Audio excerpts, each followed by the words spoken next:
En el día de hoy vamos a tratar un tema que de verdad a mí me ha impresionado bastante y yo quisiera empezar de pronto haciéndote esta pregunta. ¿Tú por qué cuidas tu cuerpo? ¿Por qué cuidas tu peso? ¿Cuál es el motivo por el cual tú cuidas tu cuerpo? Y justamente preparé este tema porque imagínense, muchos de ustedes ya saben, yo adicional al trabajo que vengo haciendo en redes, que me encanta, arranqué este año en febrero, más o menos un mes antes de que empezara todo este tema de salud que estamos viviendo a nivel mundial. Mm, También trabajo en un colegio y bueno, también dicto conferencias y hago otras cosas. Pero imagínense que esta semana recibí una consulta y de hecho ya me había pasado antes cuando estábamos en la presencialidad de un niño de más o menos, este chiquito tendría por ahí unos 10 años, y cuando yo le empiezo a preguntar sus antecedentes, este niño me dice, sí, yo tomo un medicamento. Él toma uno de estos medicamentos terminados en azol y que empieza por omepra. ¿Sí? Y yo le decía, ¿tú tomas este medicamento desde hace cuánto tiempo? Y él me decía, no, yo ya llevo varios años tomándolo. Y entonces en realidad se me prendió una alarma así súper grande, además por algo que voy a retomar al final, y es que este niño estaba en sobrepeso. Su índice de masa corporal era elevado, eh, tenía bastante peso de acuerdo a esa estatura y a la edad que el niño tiene. Entonces justamente hoy vamos a hablar de un tema que tiene que ver con la salud del cuerpo, pero como ustedes ya lo saben también les voy a dar algunas en portugués sería dicas, algunos tips de lo que tiene que ver con la salud del alma también, porque como ya lo hemos hablado en esta comunidad tan linda, el cuerpo grita lo que nosotros no hemos gestionado. El cuerpo es simplemente un reflejo de lo que tenemos por dentro. Entonces, no sé si a ti te haya pasado, cuáles son algunos de los principales síntomas, pero no sé si a ti te haya pasado, por ejemplo, que a veces tienes una tosecita, una tos ahí, o así como sientes como carrasposo aquí en la garganta y tienes que estar como haciendo así muchas veces en el día, o a veces sientes como que te quema, como un fuego ardiente aquí en la boca del estómago y a veces te puede subir, y esto es diferente a las mariposas que uno siente cuando está enamorado, cuando está ahí, pues mejor dicho, súper encantado por alguien. No, este es un fuego que quema.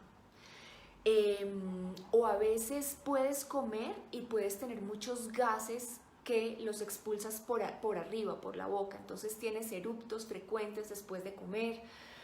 También puedes sentir distensión abdominal, eh, cambios en la voz, eso ya llega como un poquito más tarde, cambios en la voz y tú como que lo que haces es pensar, no, pues yo tengo que ir al médico, al otorrinolaringólogo porque algo le está pasando a mi voz. Eh, no sé si te haya pasado, si conozcas personas, por ejemplo, que después de comer están como un dragón, de verdad, que echan fuego por la boca. Y justamente de esto vamos a hablar hoy, porque la cantidad de personas que consumen medicamentos para estas patologías autoformulados es terriblemente alto, porque puede ser que en algún momento tú seas de esos que haya sentido algo así y va a la droguería y compra un antiácido. Vienen en tableticas, vienen en jarabes, son blanquitos, y lo que hacen esas medicinas justamente es buscar controlar los síntomas. Hoy el objetivo de este live es como contarte un poquito realmente qué es lo que pasa y claro, como siempre, darte soluciones pues para que podamos seguir cuidando esta maravillosa herramienta llamada cuerpo. El pH es como el ambiente, hagamos, sí, esto nos lo enseñan cuando estamos en el colegio, creo que es en bioquímica. Uno tiene un pH que va de 0 a 14 y que puede ser ácido cuando está de 0 a 6,9, porque el 7 es el pH neutro, y de 7,1 a 14 ya es un pH alcalino. Aquí hay una gran confusión porque el pH es como el ambiente en el que generalmente viven no solamente nuestro cuerpo, una cantidad de sustancias a nivel mundial. O sea, esto es, por ejemplo, todos sabemos que en nuestro cuerpo el pH ideal en el que tenemos que estar es entre 7,35 y 7,45. Entonces, si se dan cuenta, es un pH alcalino. De 7,35 a 7,45, como por aquí. Ese es más o menos el pH ideal para nuestro organismo. La sangre venosa tiene un pH de 7,35, más o menos por aquí. Entonces, muchas personas han hablado a lo largo del tiempo de que toca alcalinizar el cuerpo, y eso hasta cierto punto es real, ¿sí? Porque vuelvo y les digo, aquí es donde funcionamos bien. En términos generales, nuestro cuerpo funciona bien ahí. Sin embargo, hay algunas partes de nuestro cuerpo que tienen un pH diferente.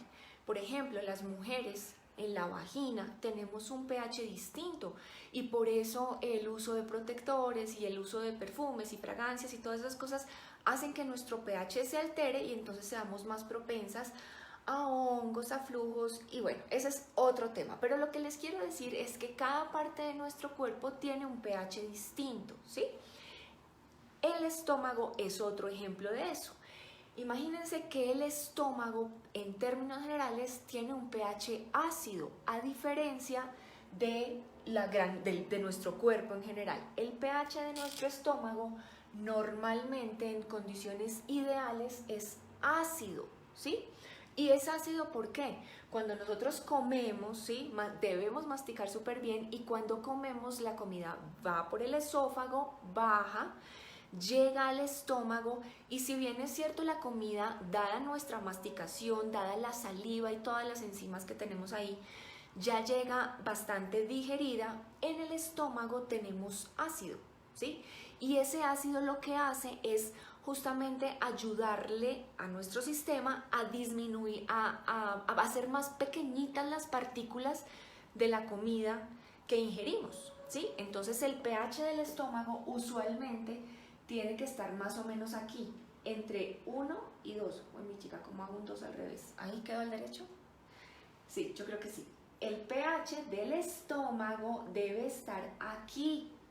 Cuando nosotros comemos, varía un poquito y se nos va más o menos, hasta un 4 en términos generales, pero nunca debe pasar a la alcalinidad, ¿sí? ¿Y por qué pasa esto? En términos generales, la mucosa del estómago, digamos que este es nuestro esófago y nuestro estómago es más o menos así, ¿sí? ¿Me están viendo? Sí, ahí se ve el rojito.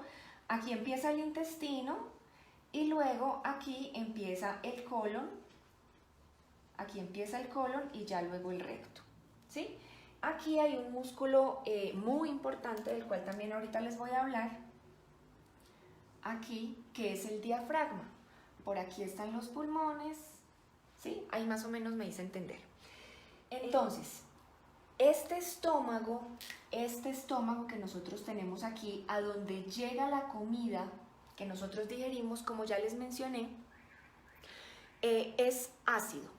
Si nosotros viéramos un pedacito de este estómago, si nosotros lo pudiéramos ver así como amplificado, este estómago, aquí lo voy a hacer chiquito, tiene primero una capa de ácido, que es el ácido clorhídrico, luego tenemos aquí una capa de moco, una capita de moco, y luego ya tenemos el tejido como tal, que es la mucosa, ¿sí?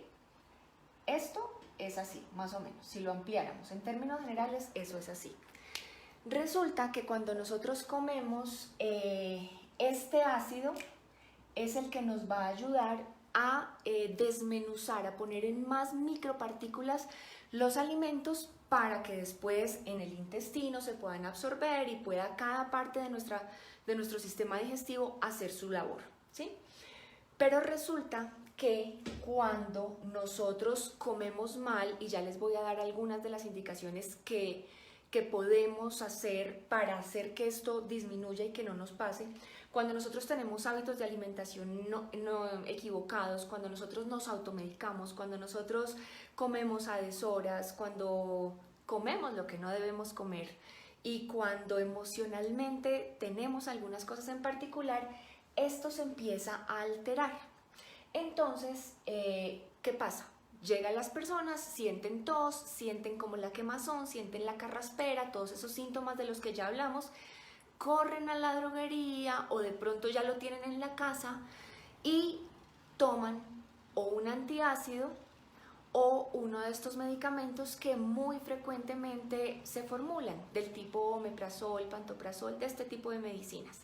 Claramente, ¿qué va a pasar? Esos medicamentos, como su nombre lo dice, antiácidos, bloquean la producción del ácido en el estómago. Entonces es como si esto se perdiera, esta primera capita se perdiera. Cuando eso pasa, ocurren varias cosas. Este ácido tiene un montón de funciones, como ya les he dicho, lo del tema de la comida, pero tiene dos también en particular que hoy se las quiero decir, y es que este ácido nos ayuda a producir moco. Este ácido nos ayuda a producir moco y este moco nos protege. Es como cuando los niños, las mamás le están poniendo el pañal y les ponen una crema antipañalitis. ¿Para qué? Para que cuando el bebé haga chichi o haga popó, no se queme, no le llegue ese líquido con sus ácidos a la piel y no se queme.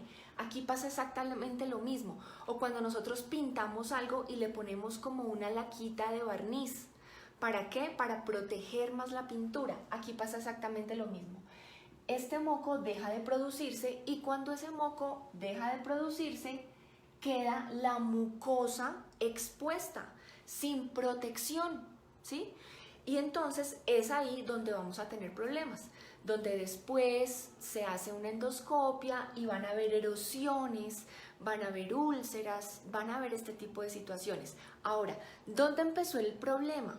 El problema empezó en que nosotros de forma equivocada no cuidamos nuestro cuerpo y nos automedicamos. Estas medicinas lo que hacen, vuelvo y les repito, como su nombre lo dicen, es bloquear la acidez del estómago. Por lo tanto, empieza una espiral descendente y esto que les acabo de explicar se perpetúa. Por lo tanto, claro, las personas se sienten bien porque no sienten estos síntomas, pero a mediano plazo se van a dar cuenta que primero van a crear una dependencia importantísima a esas medicinas que adicionalmente tienen una cantidad de efectos secundarios muy importantes. Y fuera de eso, cada vez va a estar más expuesta la mucosa, por lo tanto, pues va a ser como una rueda sin fin. Hay algo que les quiero decir. Más o menos el 70% de las personas son asintomáticas. ¿De qué se trata? De poder saber qué es lo que no debo hacer, no desde el miedo, sino, vuelvo y les repito, desde la prevención, desde el autocuidado, para evitar que todas estas cosas nos pasen. ¿Listo? ¿Qué podemos hacer? Primero, evitar el estrés, evitar la ansiedad, desde la biodescodificación, y esto no es tan sencillo como ir y buscar en un diccionario de biodescodificación, porque depende la persona en qué está estructurada, si en el sistema digestivo, si en el sistema respiratorio. O sea, el tema de la biodescodificación de verdad que es una ciencia súper linda, la sigo estudiando y la aplico con mis pacientes en el consultorio, ya sea presencial o virtual. Pero en términos generales hoy les quiero decir que las personas que tienen esto, que sienten esta quemazón, que tienen este tipo de situaciones, por lo general pueden estar teniendo algo de rabia, una rabia contenida, por un lado. Y por el otro lado, y eso es, si lo sientes o si lo has sentido para que lo revises, ¿qué situación o qué persona hay que yo no estoy aceptando? Así como cuando uno dice, es que esto no me lo trago, no me lo trago. Va por ahí, pero vuelvo y les digo, es mucho más profundo el tema. ¿Qué podemos hacer para que esto no nos pase? ya lo hemos hablado antes, gestionar nuestras emociones. Si no sabemos cómo alzar la mano, pedir ayuda. Si quieren, yo estoy aquí para apoyarlos siempre. Si no, consulten a su médico, por un médico que los escuche y no solamente que les vea el pedacito. No, ojalá un médico de verdad, como que los pueda ver en lo que somos, en un sistema completo y que nos pueda escuchar no solamente el cuerpo, sino el alma. Evitar los alimentos que nos ayuden a alcalinizar el estómago. Evitar los alimentos que nos hagan estar aquí. ¿Cuáles son esos alimentos? En términos generales, las salsas, por ejemplo. Todas las salsas. Todo lo que venden en las panaderías. Y que a muchos nos gusta y que es muy rico. No estoy diciendo que nunca jamás no lo podemos comer, pero recuerden que es en el exceso en donde está la enfermedad y además que tenemos que tener muy presentes los horarios, ¿sí? Pero todo lo que es panadería, bizcochitos, hojaldres, todo lo que venden en las panaderías nos ayuda a alcalinizar este tejido. Los lácteos, también ya hemos hablado de eso, más adelante lo vamos a volver a tocar, pero los lácteos no nos ayudan para nada. Acuérdense que los lácteos afectan toda la mucosa. Los fritos y el maní son en términos, hay otros, pero estos son como los que son más de consumo diario y que si nosotros queremos cuidar nuestra herramienta, nuestro cuerpo y prevenir, deberíamos tratar de evitar. Otra cosa que debemos hacer es evitar, después de comer, acostarnos rápidamente, por lo menos que pasen 2 horas antes de acostarnos, pues porque, a ver, la gravedad funciona, la gravedad afecta y no solamente afuera de nuestro cuerpo, adentro también. Evitar cigarrillo, evitar alcohol, esas son cosas que erosionan la mucosa y que favorecen que esto ocurra. Evitar la automedicación, por favor, de verdad. Muchas personas sienten este malestar y se autodiagnostican con tengo gastritis. Y no es así. Una cosa es un síntoma y otra cosa es un signo, un diagnóstico. Es diferente. Muchas personas que yo veo en la consulta que están tomando omeprazol, ranitidina y todos sus derivados o antiácidos, pues no se han hecho una endoscopia, ni una pH-metría, nada. Simplemente tienen un síntoma y pum, van y se automedican. Muchísimo cuidado con eso. Recuerden siempre que todas las medicinas nos hacen bien para una cosa, pero tienen muchísimos efectos secundarios, son químicos y nos pueden hacer daño para otras. Y para terminar, algo muy importante y es transversal, y aquí me voy a permitir contarles en 2 minutos algo importante, y es necesario cuidar nuestro peso. Generalmente, y si ustedes se dan cuenta, casi todas las patologías tienen que ver con una alteración en el peso. El sobrepeso es una de las principales causas de reflujo gastroesofágico, que esto que está aquí se devuelva. Y el sobrepeso y la obesidad también nos favorecen, pero impresionante, que tengamos una hernia hiatal. ¿Sí? ¿Qué es una hernia hiatal? Cuando un pedacito de esto que tiene que estar debajo del diafragma se nos sube.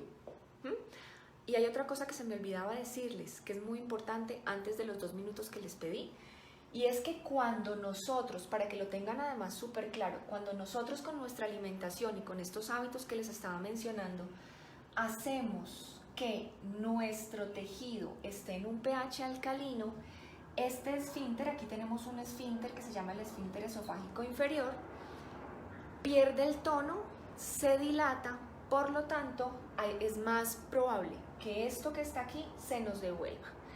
Entonces miren, es un círculo vicioso que nosotros podemos empezar a parar, podemos empezar a frenar, como ya lo mencionamos, con alimentación, con manejo de emociones, con buenas prácticas de cuidado de nuestro cuerpo, no acostarnos después de comer, la noche, o sea, tengan mucho cuidado con la comida en la noche, porque es muy frecuente que por la noche las personas coman grande o coman lo mismo del almuerzo y pues después se van a acostar y pues bueno, nada que ver por ahí. Tema de cigarrillo, tema de alcohol y bueno, los alimentos que ya mencionamos. Les estaba hablando un poquito del peso porque miren, si yo me pongo a ver y si ustedes también lo analizan, diabetes, hipertensión, de hecho lo hablamos hace 8 días, inclusive la depresión, o sea, casi que todas las patologías tienen un inicio o tienen en algún punto, se encuentran con sobrepeso y obesidad. Y yo creo que una de mis misiones en la vida es ayudarle a las personas a bajar los niveles de sobrepeso y obesidad.